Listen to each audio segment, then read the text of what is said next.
শ্রমিকদের সর্বনিম্ন মজুরি ৮,০০০ টাকা। দ্রব্যমূল্যের ঊর্ধ্বগতির সময় তা খুবই কম। মজুরি বাড়ানোর আন্দোলনে হতাহত হয়েছে অনেক মানুষ। মজুরি নির্ধারণের মানদণ্ড কি হওয়া উচিত? কোরআন সুন্নাহর আলোকে শ্রমিকদের অধিকার সম্পর্কে কিছু বলুন প্লিজ।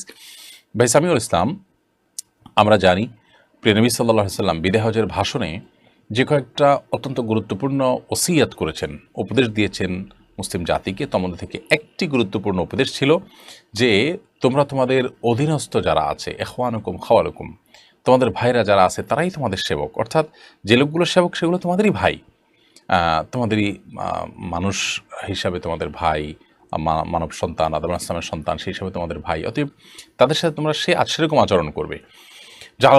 জাআলাহুমুল্লাহু তাহতা আইদিকুম, আল্লাহ তাআলা তাদেরকে তোমাদের অধীনস্থ করে দিয়েছেন, এটা আল্লাহ করেছেন, তোমাকে তার উপরে রেখেছেন। অতএব নবী সাল্লাল্লাহু আলাইহি ওয়াসাল্লাম তাদের সম্পর্কে আমাদেরকে বলেছেন পরিষ্কারভাবে যে তোমরা যা তোমরা খাও তা তাদেরকে খাওয়াও, এবং যা তোমরা পড়ো তা তাদেরকে পড়াও। পরিষ্কারভাবে এখান থেকে বোঝা যায় যে সামাজিকভাবে ন্যূনতম বেঁচে থাকার জন্য যা দরকার, আমরা একটা সমাজে বসবাস করি, সমাজে দ্রব্যমূল্যের দিক বিবেচনা করে মোটামুটি খেয়ে পরে বেঁচে থাকার জন্য আমার যা দরকার হয় তাকেও তা প্রোভাইড করা আমাদের কর্তব্যের অংশ। যদি সেটা না করি তাহলে সেক্ষেত্রে তার প্রতি জুলুম হবে। ৮,০০০ টাকায় এই সমাজে বা এই বাজারে কিছুই হয় না। আমি একটা চার্ট দেখেছি, সেখানে বাংলাদেশের কম্পিটিটর যে সমস্ত আপনার দেশগুলো আছে যেগুলোতে গার্মেন্টস শিল্প বাংলাদেশের মতো এরকম যথেষ্ট অগ্রসর, সেরকম দেশগুলোতে আমি দেখেছি যে সে দেশগুলোতে মজুরি, এমনকি পাকিস্তানের মতো দেশ, আমাদের আশপাশে অন্যান্য দেশ, আরও বিভিন্ন দেশের যে রেশিও তুলে ধরা হচ্ছে সেই চার্টে, সেখানে দেখা গেছে সবচেয়ে কম মজুরি দেওয়া হয় বাংলাদেশে।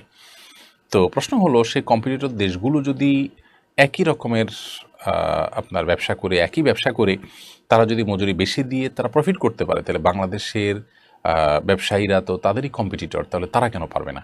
যদি এক্ষেত্রে অন্য কোনো সহায়তার প্রয়োজন হয়, রাষ্ট্র বা সরকারের কোনো সহায়তার প্রয়োজন হয়, সেটা সরকার এবং রাষ্ট্রকে করতে হবে। কিন্তু এই বলে শ্রমিকের জন্য ন্যায্য মজুরি নির্ধারণ করাটা নিশ্চিত করতে হবে। শ্রমিকের প্রতি অবিচার হয়, জুলুম হয়, এরকম কোনো কাজ কোনোভাবে গ্রহণযোগ্য হতে পারে না। বাংলাদেশে প্রায় আমরা শুনি যে গার্মেন্টস শ্রমিকদের উপর আপনার চড়াও হয় আইনশৃঙ্খলা রক্ষাকারী বাহিনী, অনেক সময় মালিক পক্ষ মাস্তান ভাড়া করে নেন, তাদের উপরে অত্যাচার অবিচার করেন।